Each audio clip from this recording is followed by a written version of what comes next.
Napoleon డైరెక్టరే hero దాంట్లో. ఆ, సరే నాతో ఎవరు రెగ్యులర్ హీరోయిన్స్ ఎవరు నాతో చేయరు. నువ్వు చేస్తావా కొత్త కదా నీకు అలా లైక్ యా చేస్తా. అండ్ ఐ థాట్ చేసి సరదాగా ఎందుకు కూడా చేస్తా అంటే అది కూడా ఎప్పుడైనా రేపు పొద్దున్న సపోజ్ నేను పెళ్లి చేసుకుని పిల్లలు వస్తే వాళ్ళకి CCC your mother is a super star అని ఒక అబద్ధం చెప్పేద్దామా, ఓకే అదొక ఫీల్ కదా. It's like for ever your on screen.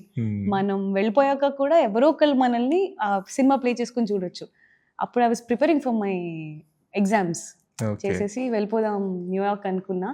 But ఆ ప్రాసెస్ ఉంది కదా నాకు చాలా నచ్చేసింది. ఎంత నచ్చిందంటే కష్టపడి 5 ఏళ్ళు చదివిన డిగ్రీ రిలేటెడ్ జాబ్ లేకపోయినా పర్వాలేదు, ఇది లేకపోతే చచ్చిపోతానేమో అన్నంత నచ్చింది నాకు.